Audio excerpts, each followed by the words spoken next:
Welcome, Namaste, to the second part series of this journey of sovereign wise woman, as I'm going to change that cheeky word about aging. And we're just going to wait for a few beautiful, gorgeous women to show up. And in the meantime, I just want to introduce this session. So today we're doing hormonal recalibration. Last session was all about Ayurveda and decoding the basics of Ayurveda and how this ancient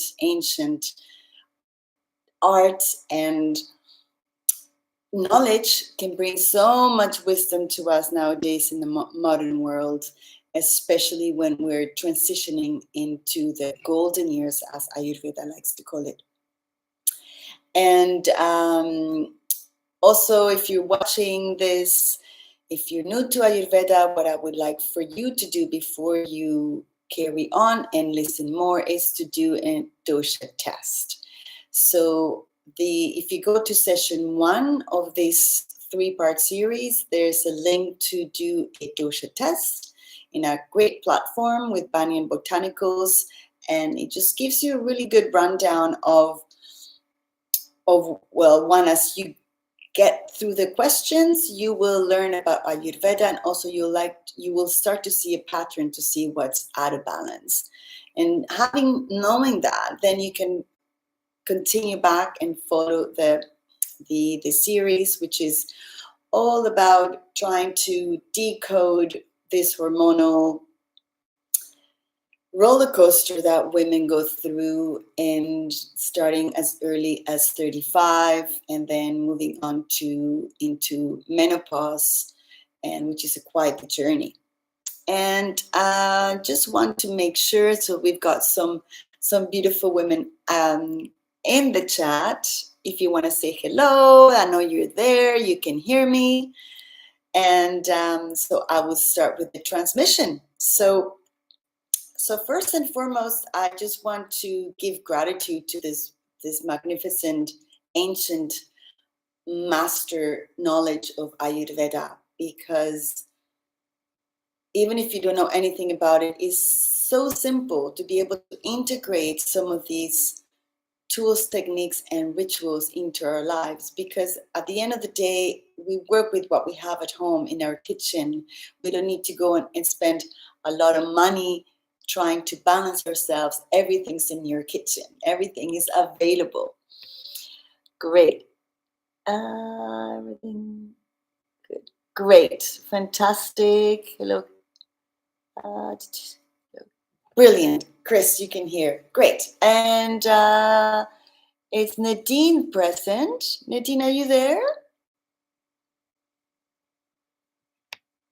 I hope you are. But anyways, I want to get on with this show, because I have a lot of information to transmit.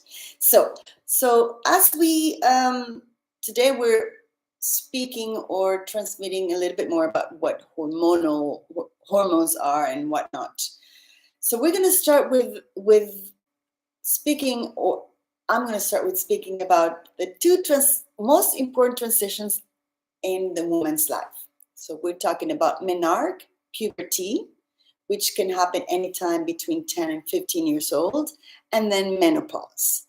Now, menopause could be divided into 3 phases. There is pre-menopause, which can start as early as when we're having normal cycles in our 20s and 30s. We don't even know that this is happening. So this is happening in the background, and we lose follicles even at the time of birth. So we just gradually, slowly throughout our lives, even in our peak of womanhood, we're losing follicles. So we have pre-menopause, which is 20s to 30s, and we have perimenopause, which can start as early as 35, and that can last about 10 years. And then 8 to 10 years, give or take. And then we have the period of menopause, which by definition is having 12 consecutive months without having a moon cycle.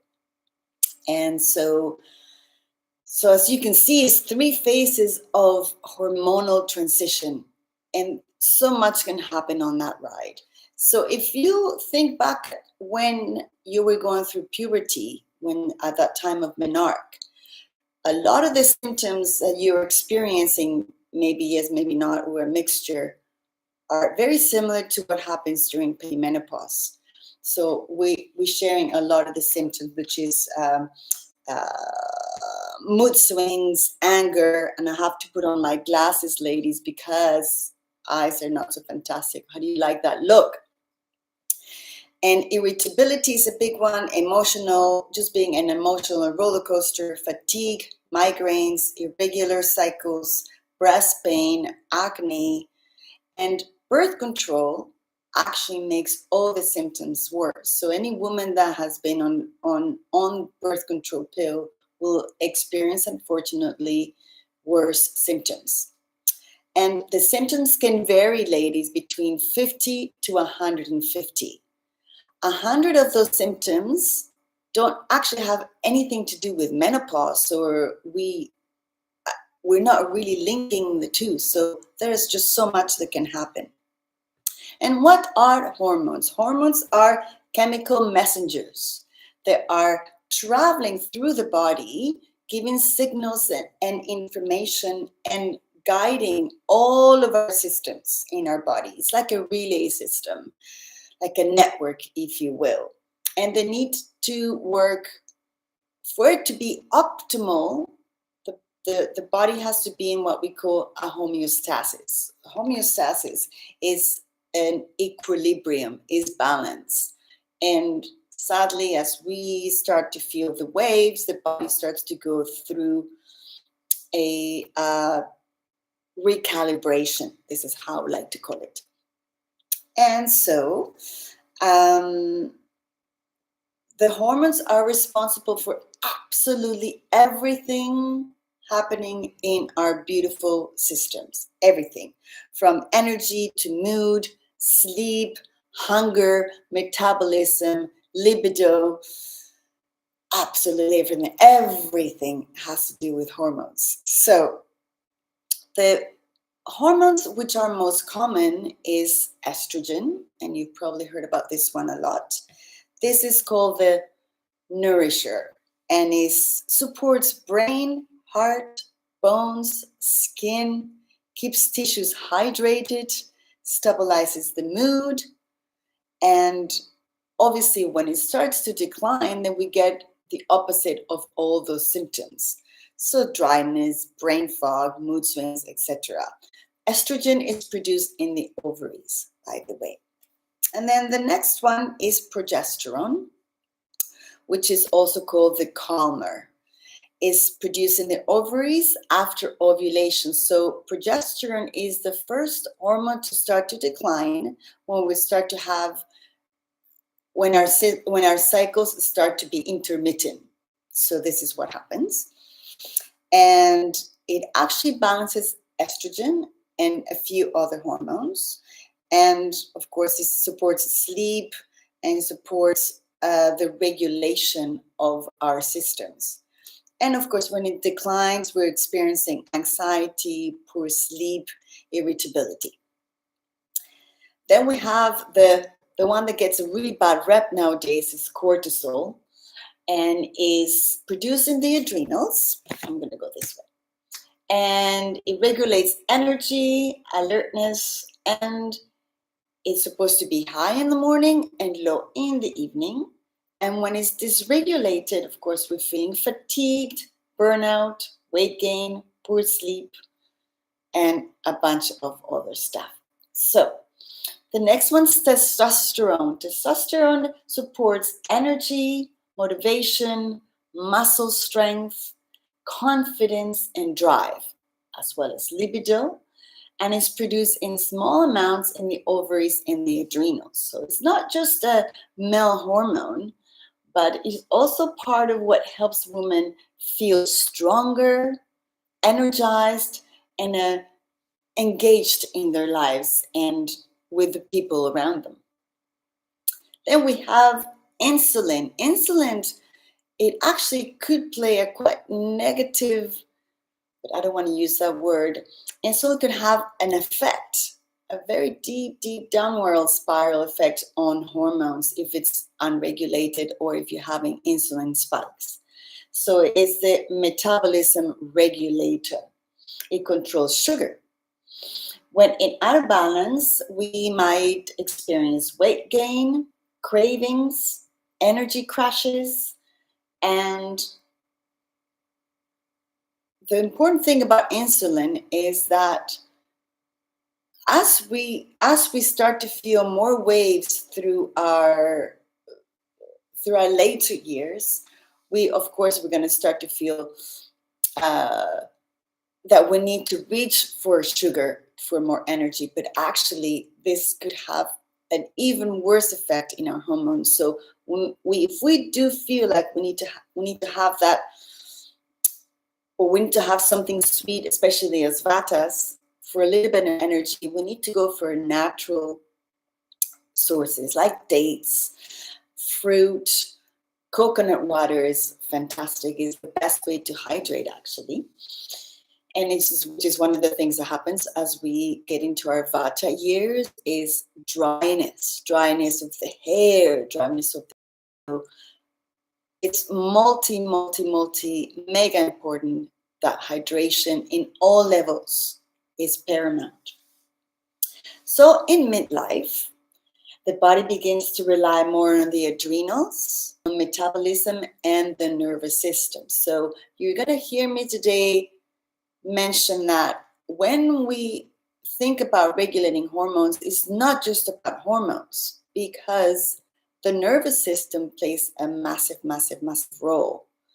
And also because once we get into menopause, the ovaries no longer produce the hormones, so the adrenals pick up the slack. And so the adrenal system gets a little bit more taxed. So it's important to replenish. That is the word. We need to replenish the adrenals. And I'll talk about how we can do that. And it is important to notice that as we ride these waves, that stress is also playing a big role in this circus. So the body shifts to survival mode, and it's because the body is producing high levels of cortisol, which downregulate estrogen and progesterone, which is our protection field. And not having this protection through the progesterone or the estrogen, then the body goes into survival mode. And so it is said that women, or modern women nowadays, we are experiencing a low level of stress all the time, just live. And when we're in our 40s or even in our 50s, we have so much responsibility. We have family. We have, if we're married, we have that also to on top. We have businesses. We have kids either going to leaving the house. They're still at home, and it's all increasing our level of stress. And so the sympathetic system, which is part of the autonomic nervous system, it is the fight or flight mode, which is slightly present. So your system doesn't actually get a chance to go into parasympathetics, which is rest, digest fully. So this is the problem that we're seeing with modern women. So we're not quite getting to the level of rest that actually our minds and our bodies need. Therefore, and I mentioned this on the first session, not only we have to think about our global entire system and all of the systems when we're regulating, but also it's a lifestyle. So we will go, I'll keep going back to that. Lifestyle. And this is what Ayurveda provides. So we'll talk about that a little bit more.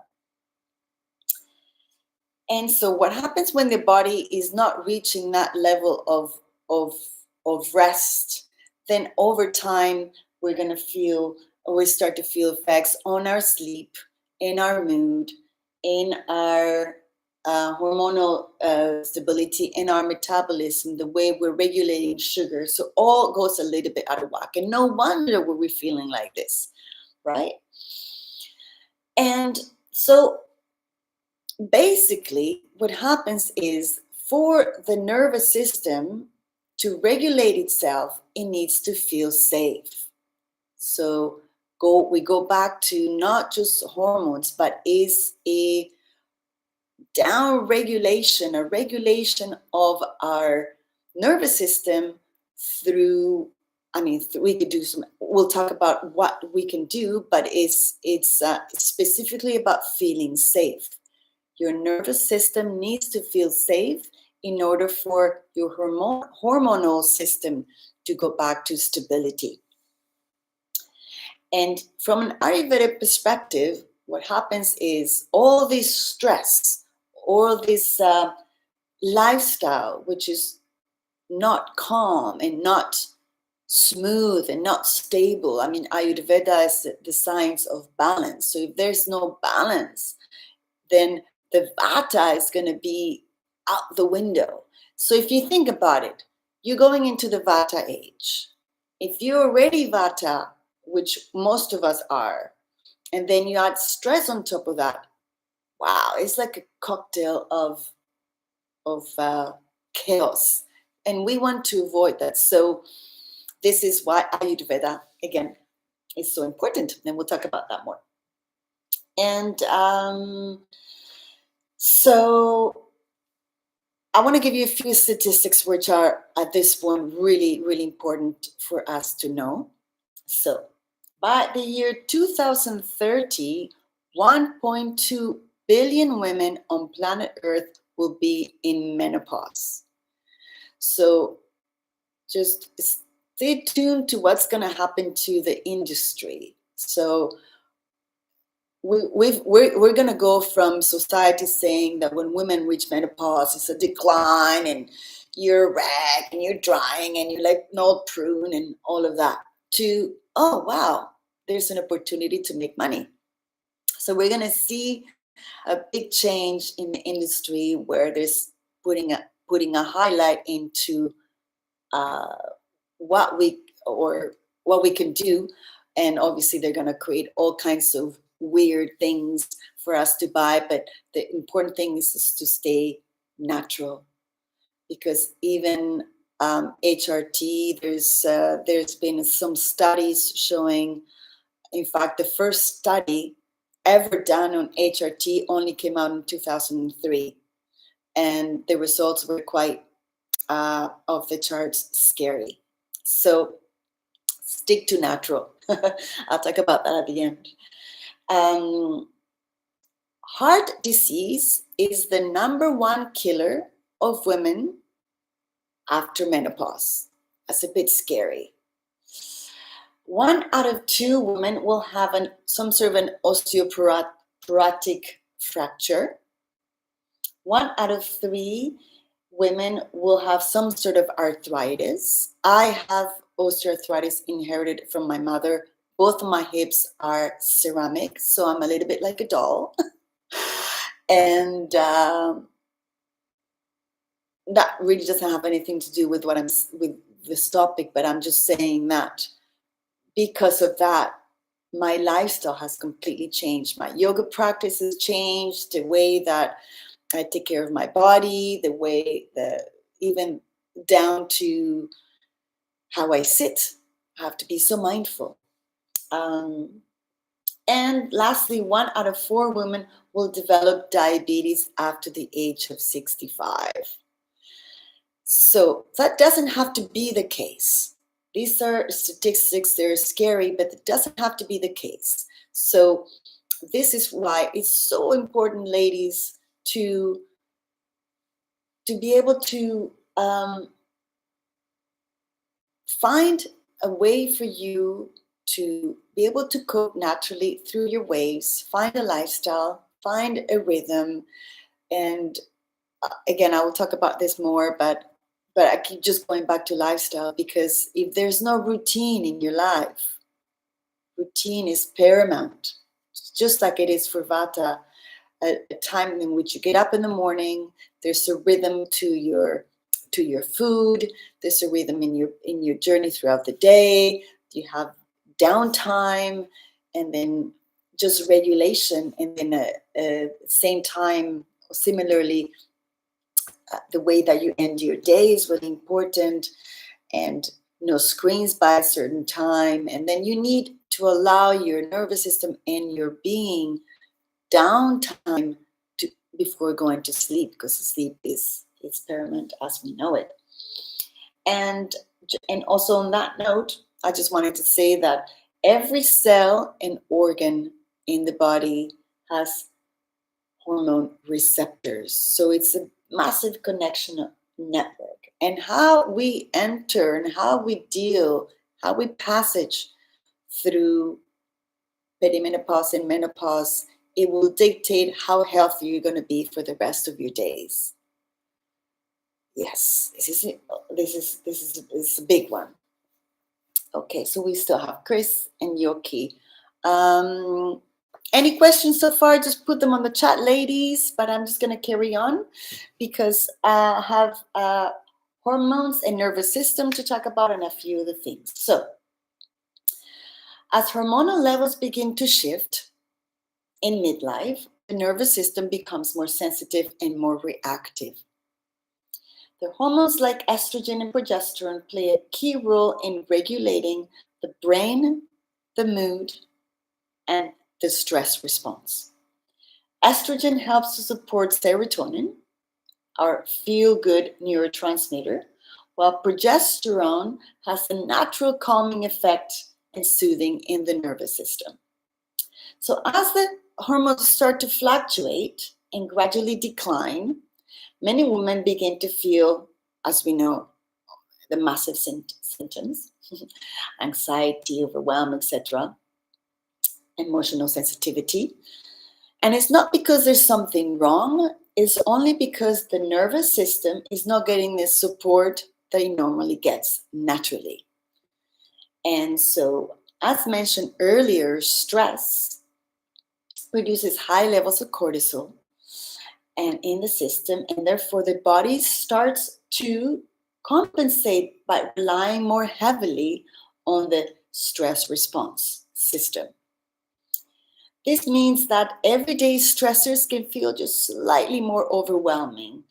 And so the sleep becomes lighter. It takes longer for us to recover, both mentally, physically, and psychologically.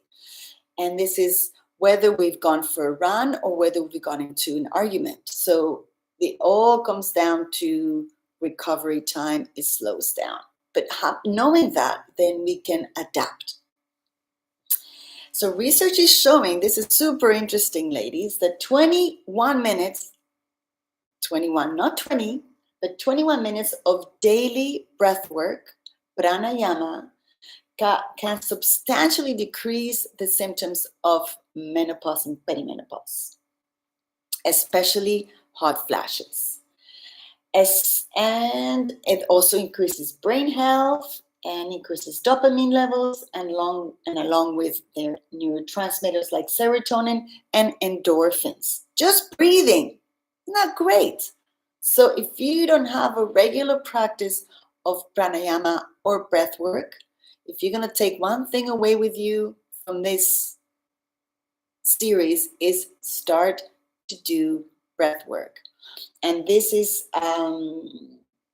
regulating, of course, the nervous system, but it also maintains a higher baseline level of calm and focus.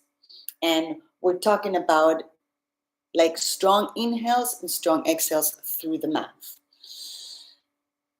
We're seeing a lot of this, and I'm super happy to be witnessing and to be teaching some of these techniques. So any practice, any breathwork practice that harmonizes and it brings coherence between your brain and your heart you got it. That's what you want. And there's plenty of different types of breath work. So if you don't have one, start. I'm going to put the one that I use on the notes of this particular session. The one I used is SOMA Breath. I've been trained by Niraj personally. I like it because it uses electronic music. I partied in electronic music for many years. So for me, electronic music, it helps me to stay alert. I don't fall asleep because this is one of my issues, is I'm talking about personally, but I really like it. It's 21 minutes. It's called a daily dose, and try it if you haven't got a practice, or reach out to me if you want to find out more about other types of breathwork techniques. So back to Ayurveda. Ayurveda teaches us that intensity of symptoms is not inevitable. It is influenced by how supported the body is during the transition.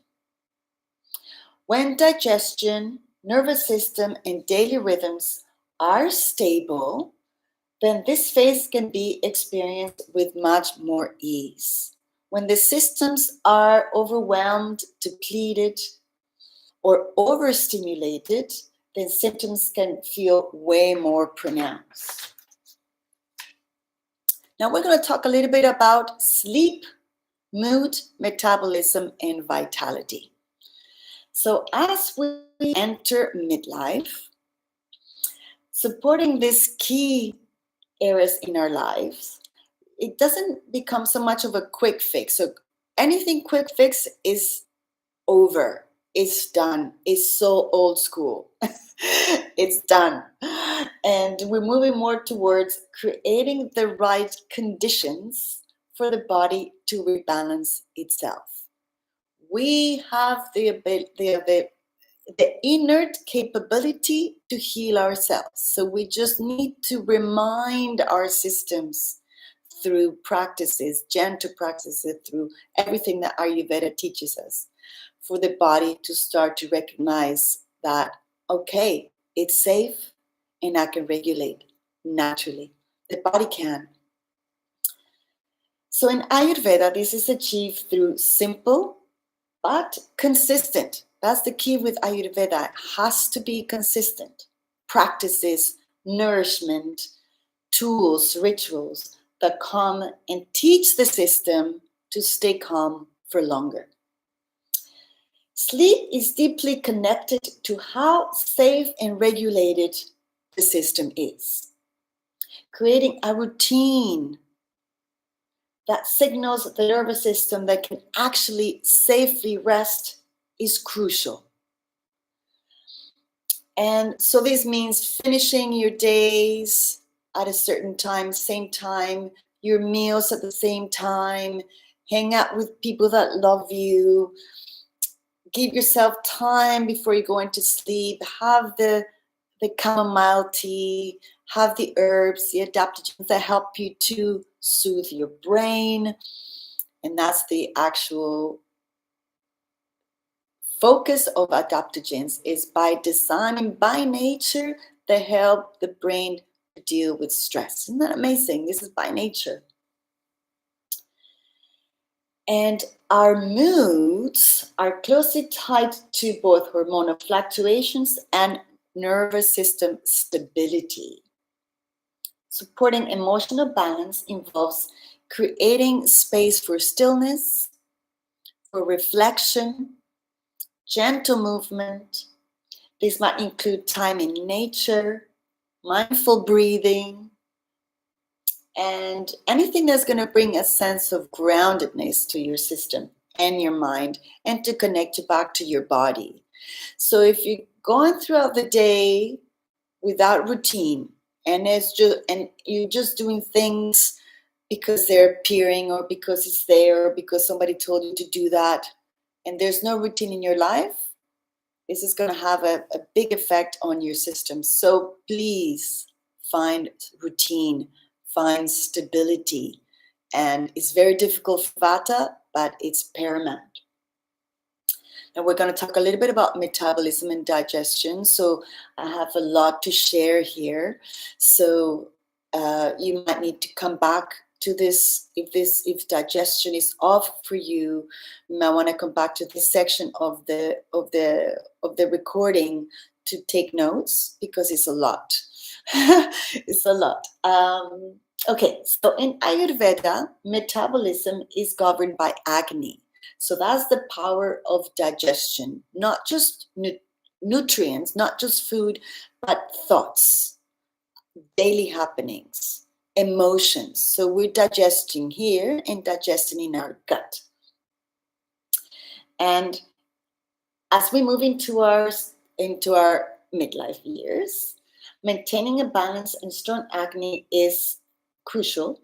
And we're doing this by warm, nourishing meals, regular eating habits, and regular eating times, spices like ginger, cumin, and coriander. Curcuma is essential. Curcuma is anti-everything, anti-inflammatory, anti-bloating, anti-everything.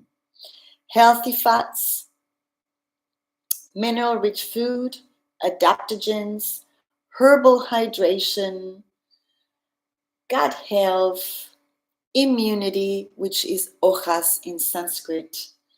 And so in terms of adaptogens, we have ashwagandha, shatavari, holy basil, tulsi, and then others like red clover, dongquai, chasteberry, which is also called vortex, brahmi, ghee.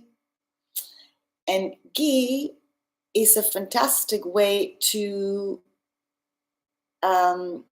digest some of the adaptogens. So you can mix ghee with ashwagandha, shatavari, with honey, and just put a spoonful of that in warm milk at night or in the morning.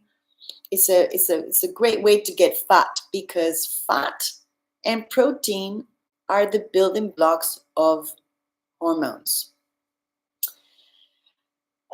We have licorice, fennel, mulberry extract helps to balance insulin.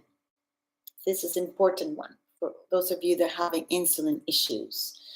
And black cohosh and heishowu, as well as cruciferous veggies that help metabolize estrogen. Shaishandra berry in the morning, rhodiola rosea, reishi, and cordyceps plus B6 vitamins. Whew, that's a lot. Okay, I hope you took note. If not, come back. Now we're talking a little bit about vitality. How am I doing with time? Okay, so I have 20 minutes. Great. So Christina, you're still around. Good. Okay. Vitality is cultivated through observing and conserving your energy. So what does that mean? This means that we need to prioritize rest. So when you're tired, just rest. You're not being lazy. I might want to tell that to your family. You're also building strength by gradually choosing movement that is energizing rather than depleting. And this is when I was going to mention Qigong, Christina, because I've also started doing Qigong. And back when I was in my 20s and I was running marathons and training people to run marathons and doing spinning classes, I was not ready for Qigong. I was teaching yoga, but I was teaching like power level 2 Ashtanga yoga. And so that was the time for that. But now I'm happy to introduce Qigong into my life. And ladies, I cannot suggest it high enough to getting to that beautiful practice. Is medicine. It's also called energy medicine. And the practice are soothing, they're gentle, but actually they go straight into your nervous system. So you are learning to regulate from a very soothing place. Highly, highly recommend.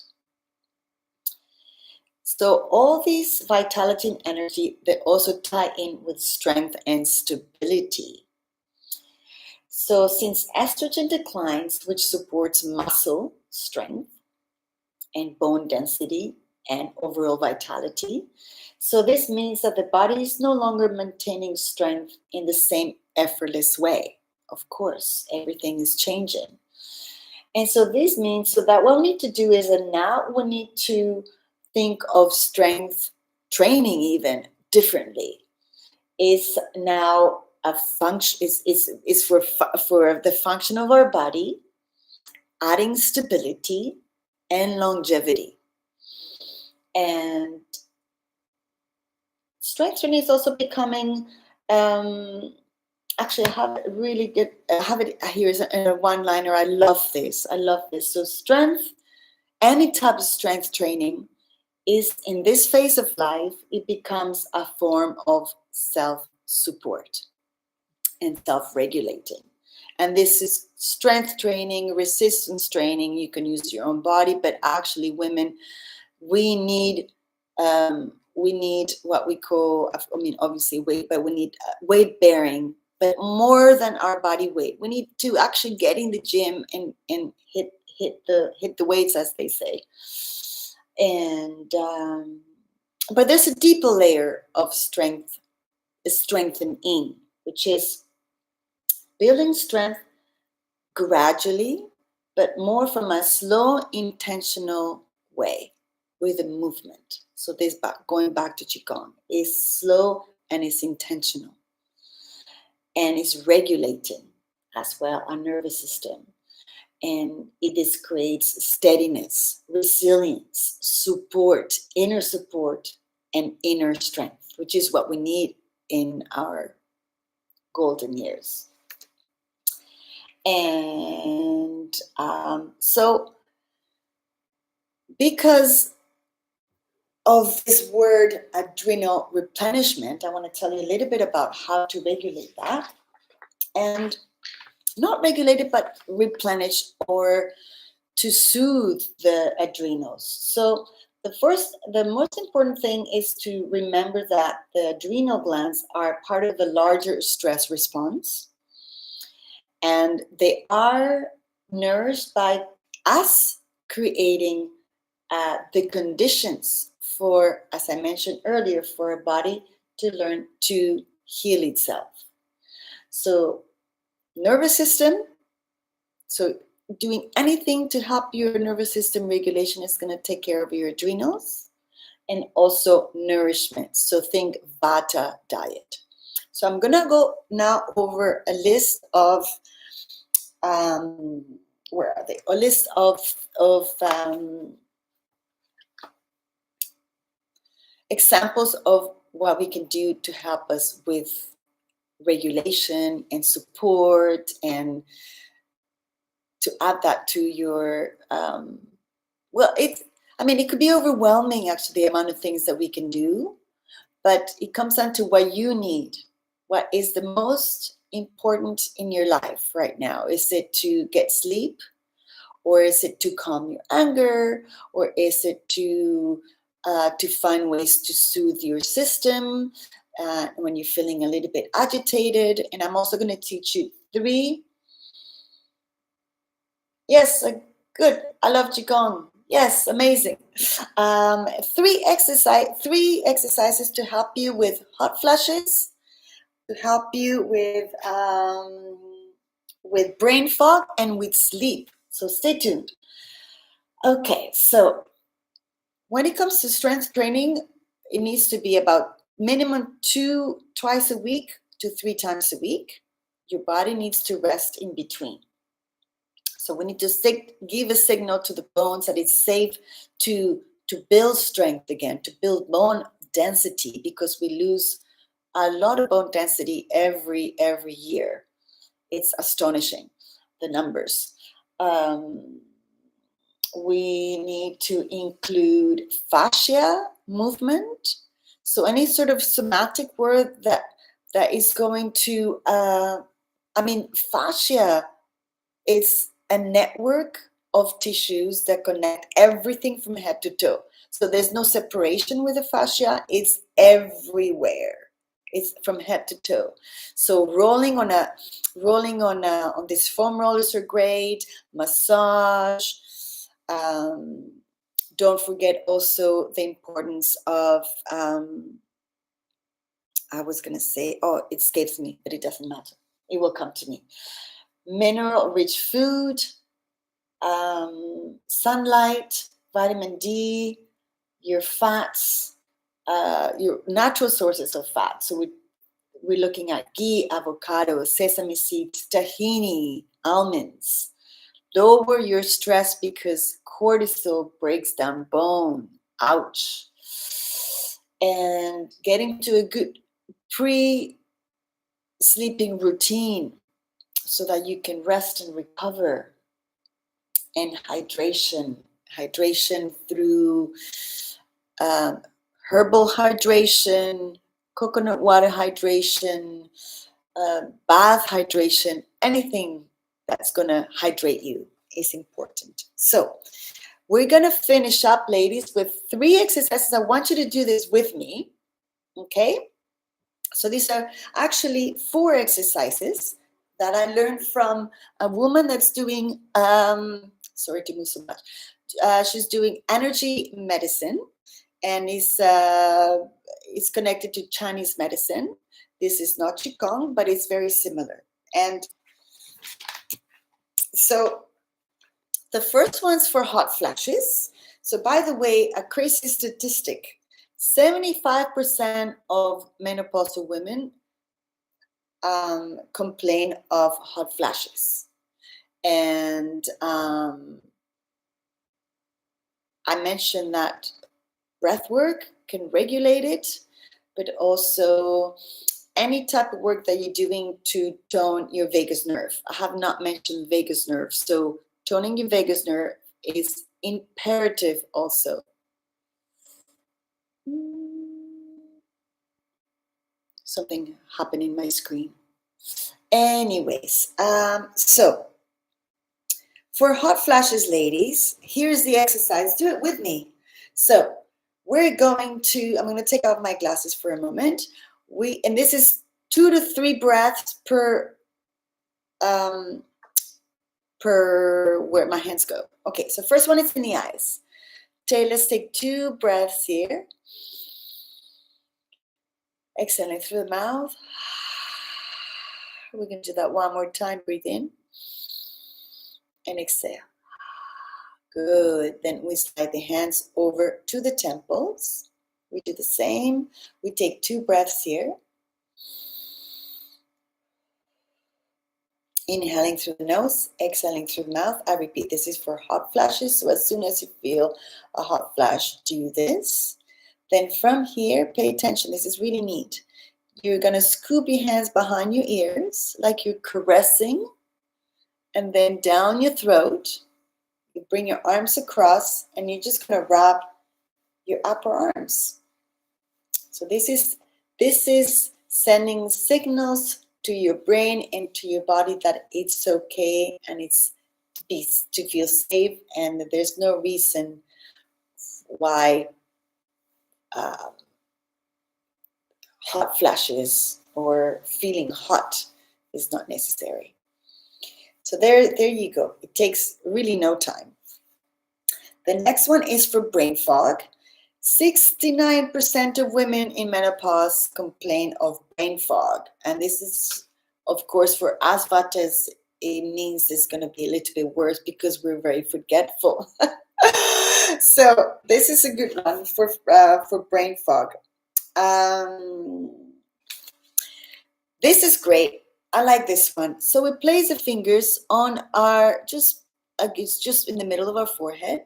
And then from here, we're going to start to just press outward. So what this is doing, this is spreading your synovial fluid. Is it? No. Synovial fluid? Your spinal fluid. Excuse me. I knew there was a fluid. So, and this is just all over. You're spreading your hair and all over like this. This is also very good to do before you go to sleep. It helps the brain to calm, remember, it's about signals. This is energetically soothing your brain. And then the back, so from the back, so just spread your fingers wide. So, and at the same time, you're breathing, you're breathing, you're breathing, you're breathing. Great. Then the next one is still for brain fog. We're going to place one hand on our chest and the other one in the side of your head. And we take 2 breaths here. Or if you would like to take more breath, that's fine, but 2 is enough. But these are conscious, deep breaths, not hyperventilation breaths or no short breaths. These are long breaths. And then you bring this hand and slightly bring it up on the crown of your head. And you go back to 2 breaths. It's telling me something. Anyway. After you've done 2 breaths, then we swap hands. We swap hands, 2 breaths here.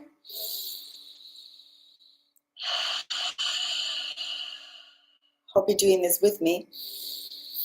This is going to get rid of that brain fog, ladies. Got to try everything, right? And now we place the hand straight in the back of your head. And we take 2 breaths. Down, deep, deep, deep, deep breaths. Good. We only have a few minutes. This is perfect timing. Hey, isn't that great, Christina? We did great with timing today. Okay, so those 2 were for brain fog. The last one is for sleep, helping you with sleeping. And another 69% of women complain of sleep issues. So this one is called the hook.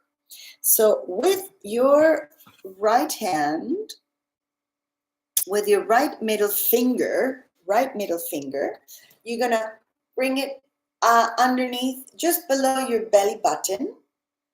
You're going to press your the middle right finger in and up. It's a hook. And then the middle finger of your left hand, you bring it to your third eye and you press. So you're hooking, apparently, 2 lines of energy that help you with sleeping. We'll take 2 breaths here.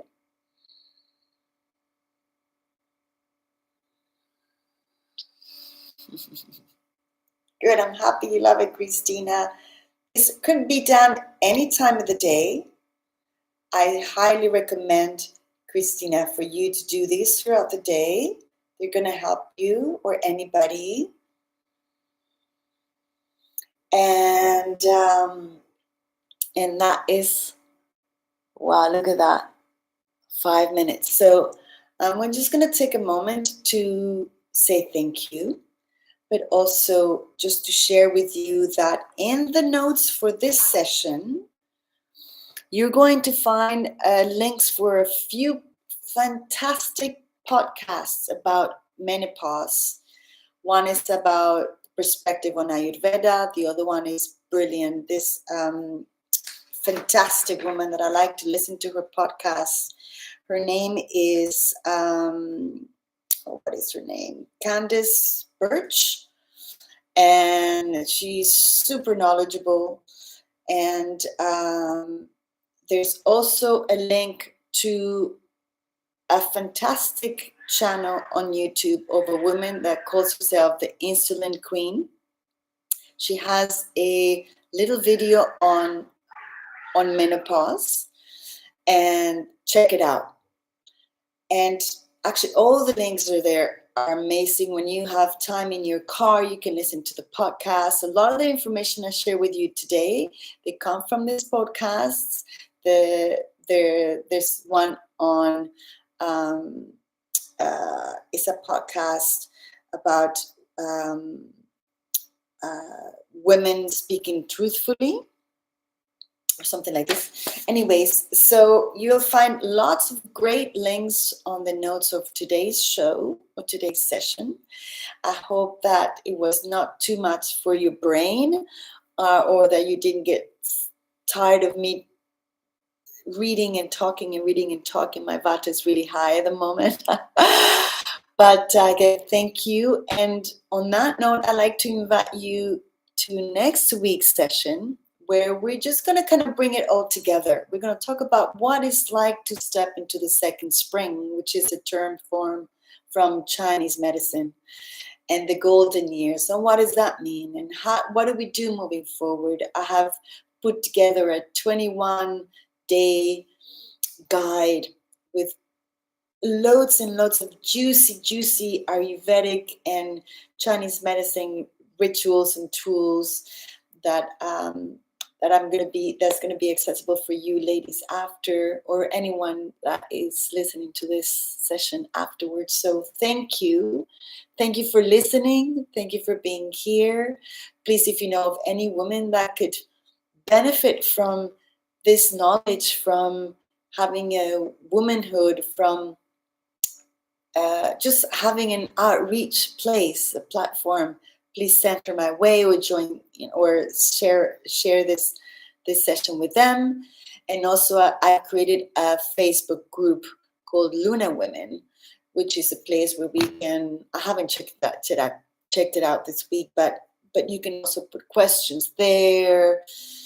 Yeah, and I also have some Ayurveda books on PDF to share. So I'm going to send those to all of you, because I know that some of you, Nadine, you're interested in Ayurveda, and it's never too late to start. And these are great tools to have. So on that note, again, thank you, namaste, and I hope to see you next week. Send me any questions you may have through email or WhatsApp. I'm here for you. Have a beautiful rest of your evening. Namaste. Ciao, ladies. Lots of love.